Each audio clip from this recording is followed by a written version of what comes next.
नमस्कार मित्रों, क्या हाल है। ईश्वर से प्रार्थना करूंगा कि बढ़िया हाल है। हम प्रारंभ करने जा रहे हैं आज मैथ के अंदर हमने 8.1 जो है वो पूर्ण तक कंप्लीट कर ली थी। अब हम करेंगे 8.2।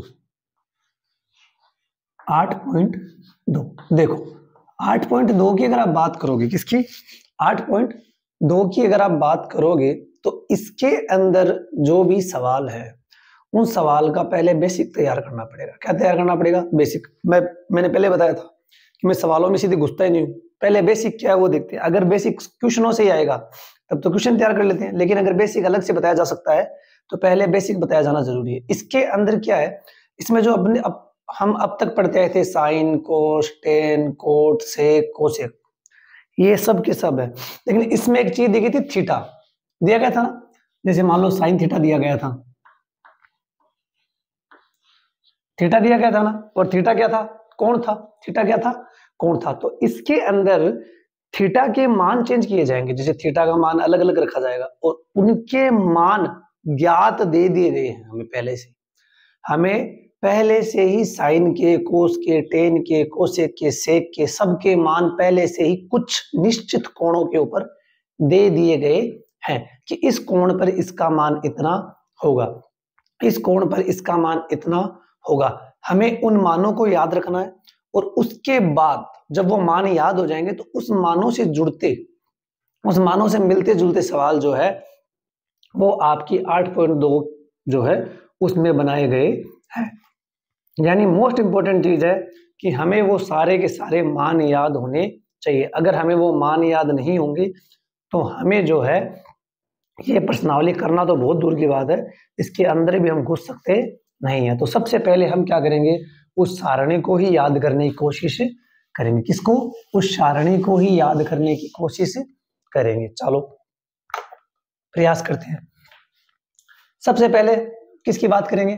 थीटा। भाई वो सारणी बनाते हैं, क्या है? थीटा। थीटा जो है वो क्या होगा, वो लगातार चेंज होता रहेगा। इसके अंदर कुछ निश्चित मान दिए गए हैं थीटा के कुछ निश्चित मान दिए गए हैं। जैसे 0 डिग्री नंबर 1, उसके बाद 30 डिग्री नंबर 2, उसके बाद 45 डिग्री नंबर 3, उसके बाद 60 डिग्री नंबर 4 और 90 डिग्री नंबर 5। 90 degree number 5। यानी हमें 0 डिग्री, 30 डिग्री, 45 डिग्री, 60 डिग्री और 90 डिग्री, ये 5 मान दिए गए हैं। यानी पूरे के पूरे जो साइन, कोस, टेन जो भी हैं इन सब के, इन पांचों के मान हमें दिए जाएंगे और हमें उन मानों को याद करना, ना कि रटना है। क्या करना है?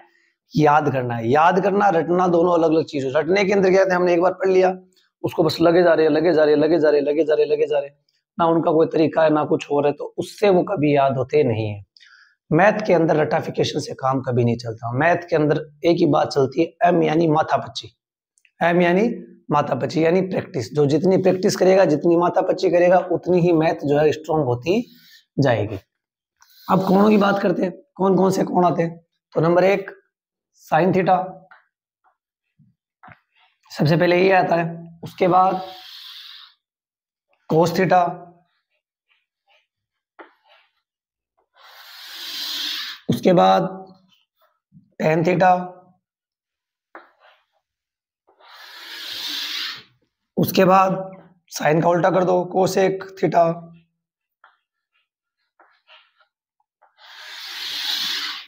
उसके बाद कोस का उल्टा कर दो, सेक थीटा, और उसके बाद लास्ट में कोट थीटा। कोट थीटा, ये 6 के 6 आ गए। इन 6 के हमें मान निकालने, इन 6 के ही हमें मान निकालने। अब मान निकालें कैसे, या जो मान आ रहा है उसको याद कैसे रखें, ये चीज इंपॉर्टेंट है कि या तो इसके मान निकालें कैसे, या जो आ रहा है उसको याद कैसे करें। बात समझ में? दो ही चीज है। या तो पहली चीज कि इसके मान निकालें कैसे, और दूसरे अगर मान चलो निकाल भी लिए, जैसे मान निकाल भी लिए, जैसे इसके मान निकाल भी ले। जैसे मानो इसका मान आता है 0, इसका मान आता है 1/2, इसका मान आता है 1/√2, इसका मान आता है √3/2 और इसका मान आता है 1। अब इनको याद कैसे रखें? बात तो सही है, रटना काम तो थोड़ा। sin 0 का मान 0 है, 30 को मान 1/2। अगर ऐसे रटने बैठोगे तो 5 तो ये हो गए और पापा 6, 5 6 का 30 मान याद करने पड़ेंगे। 30 मान वो रटा थोड़ी जाता है भाई, 30 मान रटे थोड़ी जाएंगे।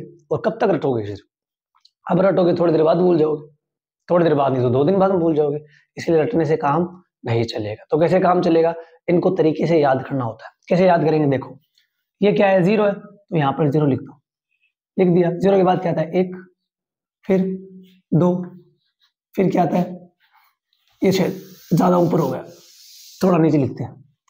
ये 0 है तो यहाँ पर 0 लिख दो, यहाँ पर 0 लिख दो। उसके बाद 1, उसके बाद 2, उसके बाद 3 और उसके बाद 4। कितने पे खत्म किया हमने? 4 पे। कितने पे खत्म किया? 4 पे। जिस पे खत्म किया उसका सब में भाग दे दो, उसका सब में भाग दे दो। जिस पे खत्म किया उसका सब में क्या दे दो? भाग दे दो। उसका सब में क्या दे दो? भाग दे दो। भाग दे दिया, भाग दे दिया। अब रूट कर दो।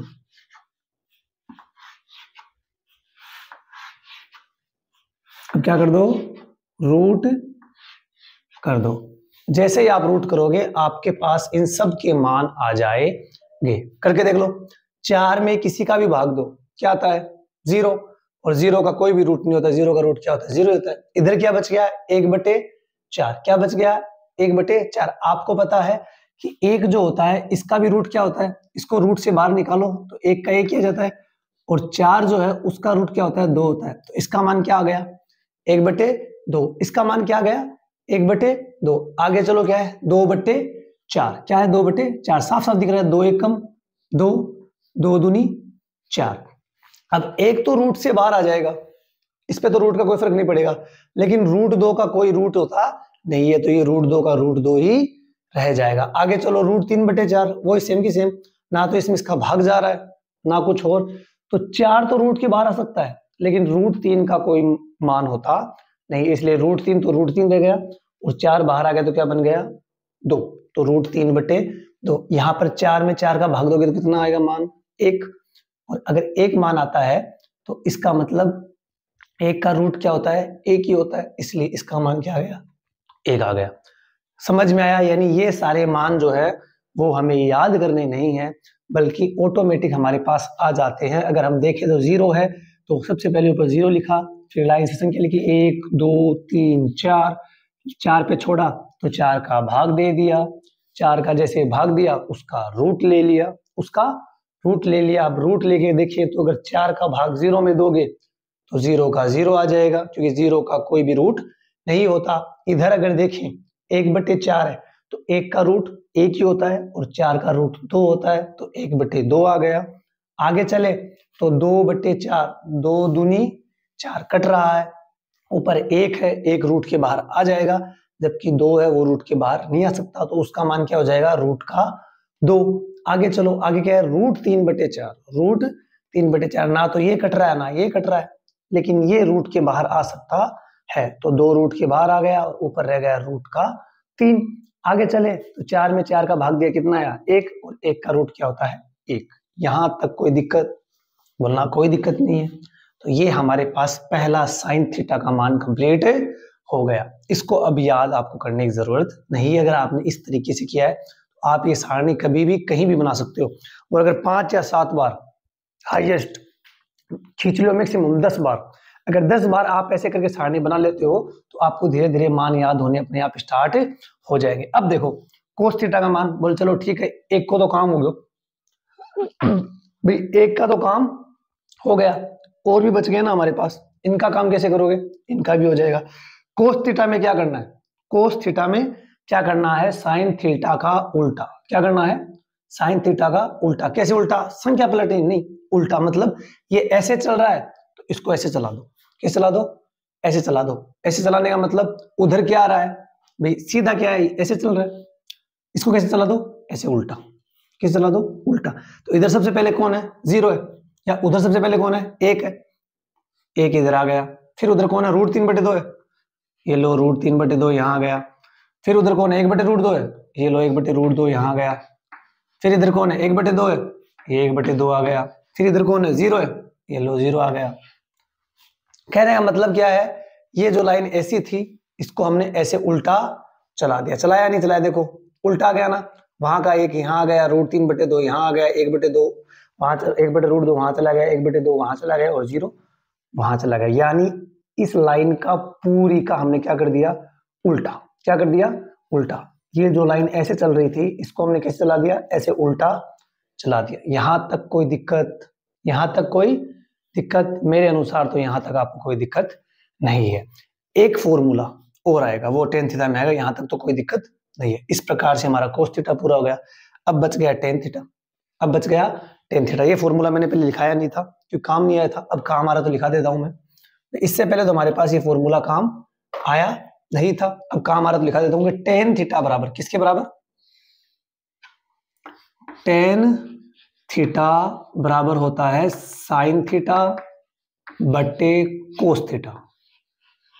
tan थीटा बराबर होता है sin थीटा बटे cos थीटा। क्या होता है, tan थीटा बराबर sin थीटा बटे cos थीटा, यानी इन दोनों का जो भाग होगा वही tan थीटा का मान होगा। किसका, sin थीटा बटे cos थीटा। भाग दिख रहा ना, ये भाग का चिन्ह दिख रहा ना कि sin थीटा बटे cos थीटा जो होता है वो tan थीटा का मान होता है। यानी अगर आपको tan थीटा का मान निकालना है तो आपको sin थीटा के मान में cos थीटा का भाग देना पड़ेगा। क्या करना पड़ेगा, sin थीटा के मान में cos थीटा का भाग देना पड़ेगा, तो आपके पास tan थीटा का मान आएगा। बिल्कुल आएगा, निकाल लो। अब देखो अगर इसका मान निकालना यानी इसका इसमें क्या देना पड़ेगा आपको, भाग दो। 0 का भाग, सॉरी 1 का भाग 0 में दोगे तो क्या आएगा, 0। 1 में किसी का भी भाग दो, सॉरी 0 में किसी का भी भाग दो, क्या आता है, 0 आता है। अब इधर 1/2 में किसका भाग देना है, √3/2 का। किसका, 1/2 में किसका भाग देना है, √3/2 का। देखे देखो 1/2 भाग √3/2, ये एक तो करके दिखा रहा हूं मैं, और तो सीधे लिख दूंगा, आप खुद कर लेना। अब ये इधर क्या है, भाग का चिन्ह है, भाग ऊपर जाएगा तो क्या बन जाएगा, मल्टीप्लाई। तो 2/√3, 2 से 2 कट गया, क्या आ गया, 1/√3। क्या आ गया, 1/√3। ये लो 1/√3 इसका मान आ गया हमारे पास। आगे क्या है, 1/√2 और 1/√2 दोनों सेम के सेम है या नहीं है, दोनों सेम के सेम है या नहीं है, सेम है। तो इसके अंदर जब इसका भाग देंगे तो मान क्या आ जाएगा, 1। जैसे 2 में अगर 2 का ही भाग दोगे तो क्या आएगा, 1। तो जब इसमें इसका भाग दोगे, ये सेम ही तो है, तो क्या आ जाएगा, 1। इधर क्या है, √3/2 और 1/2। वहां पर करके देखो, वहां पर करके देखो कैसा क्या मान आएगा, कर करके दिखा देता हूं सारे ताकि कोई कंफ्यूजन ना बचे। √3/2 में किसका भाग देना है, 1/2 का। देखे देखो √3/2 भाग 1/2, √3/2 भाग 1/2 करके देखो।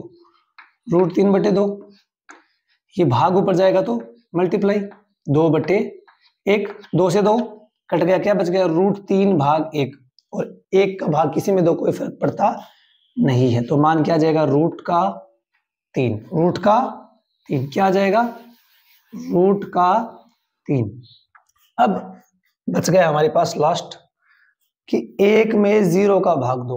अब देखो यहां पर 2 कंफ्यूज होता है, अगर 0 में भाग दे रहे हैं तो मान क्या आएगा, 0। लेकिन अगर 0 का भाग किसी में दिया जा रहा है, ध्यान रखना इस बात को कि अगर 0 के का भाग किसी संख्या में दिया जा रहा है तो आता है अनंत। क्या आता है, अनंत। यानी उसका कोई मान नहीं आता, वो आता है अनंत, या इसको बोला जाता है हिंदी में अपरिभाषित। अपरिभाषित, या तो ये साइन मिल जाएगा अनंत का या नाम आ जाएगा अपरिभाषित। याद रखना कि 0 का भाग जब भी किसी संख्या में दिया जाता है, किसका, 0 का भाग जब भी किसी संख्या में दिया जाता है तो उसका मान आता है अपरिभाषित। 0 का भाग दिया जाता तब, 0 का भाग दिया जाता है तब मान आता है अपरिभाषित। 0 का उल्टा भी अपरिभाषित होता है यानी अनंत होता है, और अनंत का उल्टा क्या होता है, 0 होता है। अब देखो ये 3 मान तो हमारे पास कंप्लीट हो गए, अब बच गए कोशेक, सेक और कोट। कौन बच गए? कोसेक, सेक और कोट। अगर कोसेक थीटा की बात करें, किसकी बात करें? कोसेक थीटा की। तो कोसेक थीटा किसका उल्टा होता है? साइन का। कोसेक थीटा किसका उल्टा होता है? साइन का। पहली क्लास में बताया था कि साइन का उल्टा कौन होता है? कोसेक। तो साइन के जो भी मान है वो उसके उल्टे कर दो। किसके? कोसेक थीटा का अगर मान निकालना है तो साइन थीटा के मानो क्या कर दो? उल्टा। क्या कर दो? उल्टा। अपने आप हमारे पास कोसेक थीटा के मान आ जाएंगे। तो देखो कोसेक थीटा के अंदर अगर जाएंगे इस कॉलम में, इस कॉलम में साइन थीटा का मान कितना है? 0। तो 0 का उल्टा क्या हो जाएगा? अनंत। कोई दिक्कत? आगे चलो। आगे क्या है? 1/2। 1/2 का उल्टा क्या हो जाएगा? 2/1। 1 का भाग कोई में तो कोई फर्क नहीं पड़ता। इधर क्या है? 1/√2। वही सेम की सेम बात। क्या आ जाएगा? √2। आगे चलो क्या है? √3/2। उल्टा करोगे तो क्या आएगा? 2/√3। 2/√3। 2/√3। और 1 का उल्टा कुछ होता नहीं है तो 1 का उल्टा 1। ये लो, इन मानों में तो बिल्कुल दिक्कत नहीं आएगी। बस उल्टा कर दो, जो संख्या आपके पास है उसकी उल्टी कर दो, ऑटोमेटिक मान आ जाएंगे। आगे कौन है? Sec theta. सेक किसका उल्टा होता है? कोस थीटा का। किसका उल्टा होता है? सेक थीटा कोस थीटा का। तो कोस थीटा का जो मान है उसका उल्टा कर दो। चलो इसके अंदर कोस थीटा का मान कितना है? 1। 1 का उल्टा 1। आगे देखो √3/2 तो वही 2/√3। ये लो। आगे चलो। कहाँ चलो? आगे चलो। आगे क्या है? 1/√2 तो इसका मान भी क्या आ जाएगा? √2। आगे चलो 1/2 तो क्या हो जाएगा? 2। इधर क्या है? 0 तो 0 का उल्टा अनंत। ये लो, ये भी कंप्लीट हो गया। इसमें भी कोई जोर नहीं आया। अब है कोट थीटा। कोट थीटा किसका उल्टा होता है? टेन थीटा का। ये रहा हमारे पास टेन थीटा। टेन थीटा का उल्टा कर दो। 0 का उल्टा अनंत। 1/√3 का उल्टा √3। 1 का उल्टा 1। √3 का उल्टा। अब √3 का उल्टा, अब इसमें √3 है तो इसका उल्टा क्या होगा? जिसके नीचे कुछ नहीं था उसके नीचे क्या मान सकते हैं हम? 1। उसके नीचे क्या मान सकते हैं? 1। तो √3 का उल्टा क्या हो जाएगा? 1/√3। 1/√3 और अनंत का उल्टा 0। इस प्रकार से आपके पास जो है वो sine theta, cos theta, tan theta, cosec theta, sec theta और कोट थीटा के 0 डिग्री, 30 डिग्री, 45 डिग्री, 60 डिग्री और 90 डिग्री इनके ऊपर मान आते हैं। ये इनके फिक्स मान है।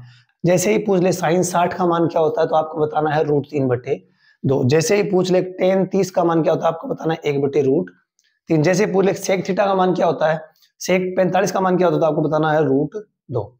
अब इनमें दो मान ऐसे हैं जो सबसे ज्यादा कंफ्यूज करते हैं, सबसे ज्यादा कंफ्यूज करते हैं। मैंने जितना पढ़ाया है और जितना बच्चों को कंफ्यूज होता देखा है मैथ के अंदर, वो इन दो मानों के अंदर होते देखा है। एक मान तो ये है टेन 30 वाला और एक मान है टेन 60 वाला। इन दो में बच्चे कंफ्यूज होते ही होते हैं कि जहां पर टेन 30 लिखना होता है उसका मान होता है 1/√3 और टेन 60 का मान होता है √3। तो बच्चे क्या करते हैं, टेन 30 की जगह कई बार √3 छेद देते हैं, कई बार टेन 60 की जगह 1/√3 छेद देते हैं। इन दोनों में कंफ्यूजन ना हो। और तो सब धीरे धीरे जैसे जैसे प्रैक्टिस करते हैं वैसे वैसे तैयार होने लगते हैं, लेकिन इन दो के अंदर कंफ्यूजन रहता ही रहता है, लास्ट तक रहता है। कई बार तो पेपरों के अंदर भी गलत करके आते हैं। इस कंफ्यूजन को दूर करने का तरीका देखो, बहुत ईजी है। क्या तरीका है? इनको अलग निकालो, टेन 30 और टेन 60। इसका मान कितना है? 1/√3 और इसका मान कितना है? √3। अब आप मेरे को एक बात तो, संख्या दोनों सेम है या सेम नहीं है? √3 इधर है और इधर भी √3 है। इधर √3 बटे में, भाग में, और इधर √3 किस में? भाई किसी में नहीं, गुणा में। भाई इसके गुणा में कोई संख्या नहीं है, लेकिन है तो गुणा में। इसके गुणा में हम एक लिख सकते हैं कि इधर एक के भाग में और इधर एक के गुणा में। फिर से सुनना क्या कह रहा हूं कि 30 और 60 को देखोगे तो संख्या सेम है, इधर भी √3 है और इधर भी √3 है। √3 इधर भाग में है और इधर गुणा में है। अब आप बताओ कि अगर किसी संख्या का हम जब भाग देते हैं तो मान क्या होता है? कम होता है। मान क्या होता है? कम होता है। और जब हम उसी संख्या गुणा करते हैं तो मान क्या हो जाता है? ज्यादा हो जाता है। जैसे मान लो 4 में अगर 2 का भाग दोगे, ऊपर 4 है इसमें 2 का भाग दोगे तो क्या मान आएगा? 2। मान कम हो रहा है नहीं हो रहा? यही समझा देता हूं आपको करके कि अगर आप 4 में 2 का भाग दोगे तो मान क्या हो जाएगा? 2 हो जाएगा। लेकिन उसी 4 से अगर 2 को मल्टीप्लाई करोगे तो क्या आएगा? 8। मान ज्यादा आएगा नहीं आएगा? आएगा ना, कि अगर 4 में 2 का भाग दोगे तो मान क्या होगा? 2 ही आएगा। वहीं अगर 4 को 2 से मल्टीप्लाई कर दोगे तो क्या आएगा? 8। मान क्या आएगा? ज्यादा। ठीक वैसे अगर √3 का भाग दोगे 1 में तो क्या हो जाएगा? मान कम। लेकिन वहीं अगर √3 को 1 से गुणा करोगे तो मान क्या आएगा? ज्यादा। क्या आएगा? ज्यादा। तो अब आप बताओ इन दोनों में 30 और 60 में ज्यादा कौन है? 60 ज्यादा है। तो जो ज्यादा है उसका मान भी क्या होगा?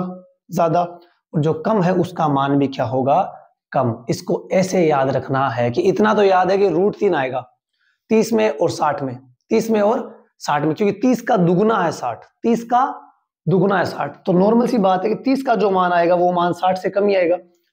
30 का जो मान है वो 60 से कम ही आएगा। इसको ऐसे याद रखना है कि √3 तो आएगा ही आएगा, क्योंकि इधर 30 है, 30 से याद रखो, 30 है तो √3 आ गया, तो √3 तो आएगा, √3 तो आएगा। अब गुणा में आएगा 1 के या भाग में आएगा, उसका डिसाइड कैसे होगा? कि 30 है तब तो भाग में आ जाएगा। क्यों? क्योंकि 30 से बड़ा कौन है? 60, क्योंकि 60 के ये गुणा में आएगा। आगे बात समझ में, कि जो बड़ा है उसका मान बड़ा और जो छोटा उसका मान छोटा, जिसकी लाठी उसकी भैंस। तो इस प्रकार से हमने क्या किया है, हमारी जो ये त्रिकोणमिति की जो सारणी थी अलग अलग मानों की, वो सारणी पूरी की पूरी तैयार कर ली है। अब जब तक ये सारणी तैयार नहीं होगी, कोई माई का लाल ऐसा नहीं है जो इस प्रश्नावली को सोल्व कर सके। तो सबसे पहले ये सारणी तैयार करनी। एक गलती और मत करना कि इधर सारणी खोल ली और इधर सवाल करने चालू कर दिए। हाँ, ये भी देखा मैंने बच्चों को कि क्या दिक्कत है, याद बाद में कर लेगा, सवाल तो आ रहा है, कोई मतलब नहीं उन सवालों का, कि वहां पर भूलोगे फिर। भाई ये यहाँ ऐसा थोड़ी कि यहाँ पर करके बात खत्म कर दोगे, वहां पर मान दिए हो जाएंगे। जब बोर्ड के अंदर सवाल करोगे तो वहां पर भी मान नहीं आएंगे।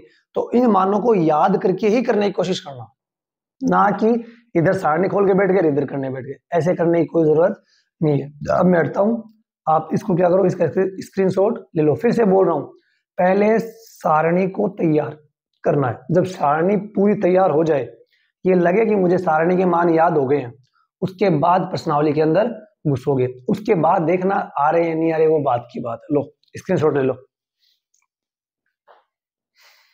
अब मैं ये मानता हूं कि भैया मेरे को तो पता है इतनी जल्दी याद नहीं होगी, इसमें 1 दिन लगेगा, 2 दिन लगेगा, सब बच्चों को अलग अलग टाइम लगेगा, कोई शायद 2-4 बार लिखने में याद हो जाए। अब हम इसके सवाल करते हैं, एक आधा सवाल करके देखते हैं ताकि समझ में आए कि करना कैसे है। देखो इसका जैसे पहला नंबर सवाल है, निम्नलिखित के मान ज्ञात कीजिए। निम्नलिखित के मान ज्ञात कीजिए। इसके अंदर आपको पता है 5 सवाल दिखाए जाएंगे। कितने हैं? 5। हम एक एक करके उठाते और करने का प्रयास करते। पहला सवाल कौन सा है?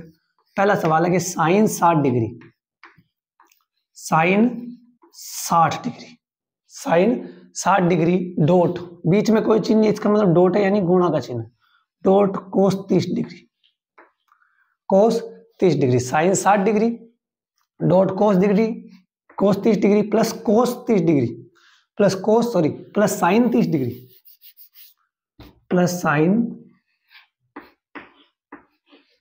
30 degree dot cos 60 degree, cos 60 degree. ये हमें सवाल दिया गया और इसका मान हमसे पूछा है। क्या पूछा है? Sine 60 degree dot cos 30 degree plus sine 30 degree dot cos 60 degree. इसका मान हमसे पूछा है। अब देखो मैंने जैसे कहा था, अब ये सवाल वही बच्चा कर सकेगा जिसको साइन 60 का मान आता हो, जिसको कोस 30 का मान आता हो, जिसको साइन 30 का मान आता हो, जिसको कोस 60 का मान आता हो। उसके लिए आपको किस में जाना पड़ेगा? फिर से सारणी के अंदर। अब जिसको ये सारणी याद है उसको तो ये सवाल आएंगे, जिसको नहीं याद उसको नहीं आएंगे। अब सबसे पहले क्या करो, जब पेपर में करो तो भी ये करना कि जिसका मान पूछा है उसके मान लिख लो। किसका मान पूछा है? साइन 60 का। लिख लो कि साइन 60 का मान कितना होता है? कितना होता है? √3/2, √3/2 साइन 60 का मान होता है। फिर किसका पूछा है? कोस 30 का। कोस 30 लिख लो। कोस 30 का मान भी क्या होता है? √3/2। याद करो सारणी को, घुमाओ दिमाग में, बार बार घुमाओगे तो अपने आप याद आ जाएगी। कोस 30 बराबर √3/2। पूरा वीडियो मत देखना, अभी कह रहा हूं मैं, यहीं से पहले बता देता हूं, सवाल करने से पहले पूरा वीडियो मत देखना। जैसे ही सारणी कंप्लीट हुई वीडियो पॉज कर दो, उसके बाद सबसे पहले उस सारणी को तैयार करो, उस सारणी को तैयार करो। जब सारणी तैयार हो जाए उसके बाद आगे का वीडियो देखना है, ठीक है? आगे चलो। साइन 30 डिग्री, साइन 30 डिग्री का मान कितना होगा? साइन 30 डिग्री का मान कितना होगा? बताओ बताओ कितना होगा?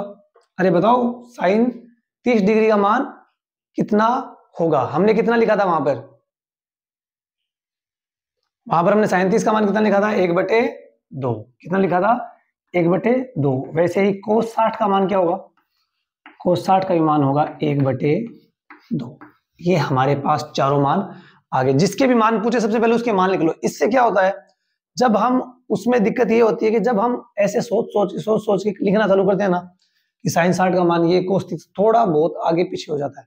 इसलिए सबसे पहले मान लिख लो, सबसे पहले मान लिख लो, क्योंकि यहाँ पर हमें गुणा भी करना है। ये तो छोटी इक्वेशन है, इक्वेशन बड़ी भी आएगी। जैसे इक्वेशन नंबर 3 है, वो बड़ा है, उसमें इक्वेशन बड़ी आएगी। वहां पर हम क्या करते हैं, बीच बीच में जब मान सीधे सारणी से उठाने की कोशिश करते हैं ना, तो हमसे गलती होने के चांस क्या हो जाते हैं? ज्यादा हो जाते हैं। इसलिए जिसके मान पूछे उसके मान लिख लो, फिर समीकरण में पुट करो। किसमें पुट करो? समीकरण में पुट करो। अब देखो साइन 60 है, कितना है? √3/2।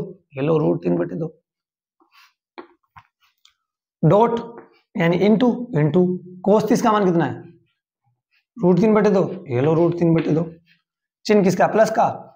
ये लो प्लस। आगे क्या करा है? साइन 30 का मान कितना है? 1/2।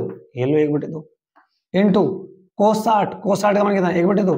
ये लो 1/2 बराबर। अब √3 को √3 से मल्टीप्लाई करोगे तो 20 बार बता चुका हूं, रूट हट जाएगा। अगर संख्या अंदर सेम है तो रूट हट जाएगा। और 2 को 2 से करोगे तो 2 दूनी 4। आगे चिन्ह किसका? प्लस का। हेलो प्लस का। 1 को 1 से करोगे तो 1, 2 दूनी 4। फ्रैक्शन आ गई। दोनों को क्या करना पड़ेगा?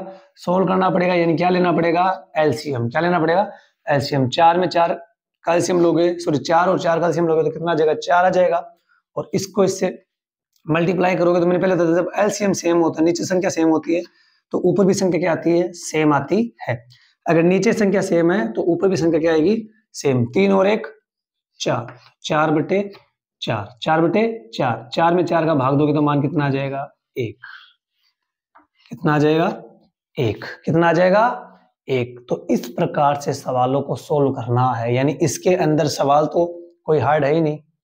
गुणा कर दिया, जोड़ कर दिया, एलसीएम ले लिया, ये तो हम स्टार्ट से ही करते आ रहे हैं। 10वीं क्लास में हो तो मैं ये तो मानता हूँ कि ये बेसिक तो आता ही होगा, गुणा करने का, जोड़ करने का, एलसीएम लेने का, फ्रैक्शन का, ये तो आता ही होगा। तो सवाल तो वही की है। इंपॉर्टेंट क्या है? ये मान। और ये मान कहाँ से आएंगे? ये मान आएंगे उस सारणी से, यानी जिसको भी सारणी याद होगी उसको ही ये सवाल आएंगे। जिसको भी सारणी याद नहीं होगी उसको ये मान आएंगे नहीं। यानी सबसे पहले सारणी याद करनी जरूरी है। अब चलते हैं हम अगले क्वेश्चन की ओर। चलो अगला क्वेश्चन क्या है? Second number. 2 tan² 45। 2 tan² 45 degree. 2 tan² 45 degree plus cos² 30 degree, plus cos² 30 degree, cos² 30 degree और माइनस का sin² 60 डिग्री, माइनस का sin² 60 डिग्री। ये आपका अगले वाला सवाल है कि 2 tan² 45 degree plus cos² 30 degree minus sin² 60 degree. ये आपका आगे वाला सवाल है। इसको करना है। कितने मान की जरूरत है? 3 की। मैंने कहा था ना सबसे पहले मान लिखो जिन जिन के मान निकालने। स्क्वायर का मतलब क्या? उसको उससे 2 बार करना है, यानी स्क्वायर करना है। लेकिन हमें मान तो tan 45 का चाहिए ना। तो tan 45 का मान कितना होता है? 1। कितना होता है? 1 ले लो। आगे क्या है? cos 30। आगे क्या है? cos 30 degree. cos 30 डिग्री का मान कितना होता है? √3/2। ये लो, ये भी ले लिया सारणी से। कहां से ले लिया? सारणी से। आगे क्या है? sin 60 degree. और sin 60 का मान क्या होता है? √3/2। ये सारे मान हमें सारणी में दिख जाएंगे अगर आप गौर से देखोगे तो। और वहां से हमने ये मान उतार लिए। अब देखो 2 है तो 2 लिख दो, बीच में कोई चिन्ह नहीं है, इसका मतलब किसका चिन्ह है? मल्टीप्लाई का। लो मल्टीप्लाई। tan² 45, यानी क्या करना है? जो भी tan 45 का मान है उसका स्क्वायर करना, कर दिया। आगे चिन्ह किसका? प्लस का। लो प्लस लगा दो। फिर क्या? cos² 30 degree. cos² 30 degree. तो कोस 30 का मान कितना है? √3/2। ये लो √3/2। इसका क्या करना है? स्क्वायर। ये हमने स्क्वायर कर दिया। आगे क्या? माइनस। लो माइनस। साइन 60। साइन 60 का मान कितना है? √3/2। इसका क्या करना है? स्क्वायर। ये लो इसका भी स्क्वायर कर दिया। मल्टीप्लाई करना है। आपको पता है 1 का स्क्वायर क्या होता है? 1 होता है। 1 को 2 से मल्टीप्लाई करोगे तो 2 प्लस, तो प्लस √3 का स्क्वायर बताया था ना, ऐसे हो तो दोनों का स्क्वायर होता है। तो √3 का स्क्वायर 3/2 का स्क्वायर 4। इधर क्या है? माइनस का √3 का स्क्वायर 3/4। अब साफ साफ दिख रहा है।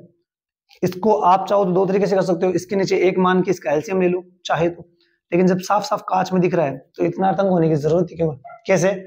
ये प्लस का 3/4 है और ये माइनस का 3/4 है। Plus minus minus, plus minus minus, यानी 3/4 में से 3/4 घटेगा। प्लस माइनस माइनस, तो 3/4 में से 3/4 घटेगा तो क्या बचेगा? 0। तो इधर क्या हो गया? 0 आ गया। तो टोटल हमारे पास क्या बच गया? 2।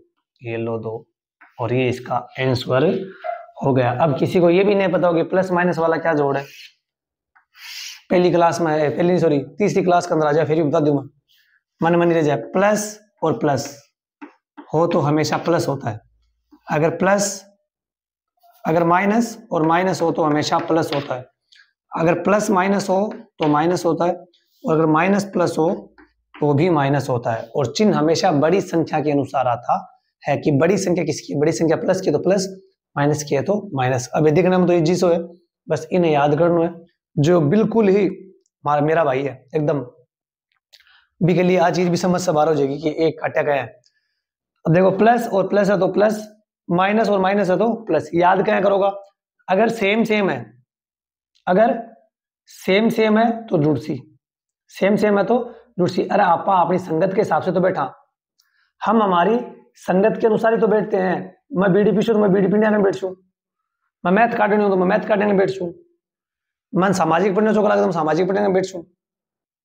समझ रहे हो ना? यानी आदमी उसी के साथ जुड़ता है जिसके उसकी जैसी संगत होती है। और संगत क्यों है? सेम हो है तो प्लस और प्लस दोनों ही संगत की है, सेम है तो क्यों गया? जुड़ गया। माइनस और माइनस दोनों ही संगत की है, सेम है तो जुड़ गया। प्लस माइनस दोनों ही संगत की है, अलग अलग है तो घट गया। माइनस प्लस दोनों ही संगत की है, अलग अलग है तो घट गया, तो घट गया। बात समझ में आई कि चिन्ह के अनुसार वो बड़ी संख्या के अनुसार। जब मान लो प्लस और माइनस घट तो गया, अभी का को चिन्ह की का लागू हो तो देखनी पड़ेगी कि भाई दो संख्या दे दी है, वहां में बड़ी कौन सी है? बड़ी प्लस की है या माइनस की है? ठीक है, इसके साथ हमारा ये क्वेश्चन भी कंप्लीट होता है। वीडियो बहुत लंबा बन जाएगा अगर 3 सवाल और कराना बैठ गए तो आज के लिए इतना ही। धन्यवाद।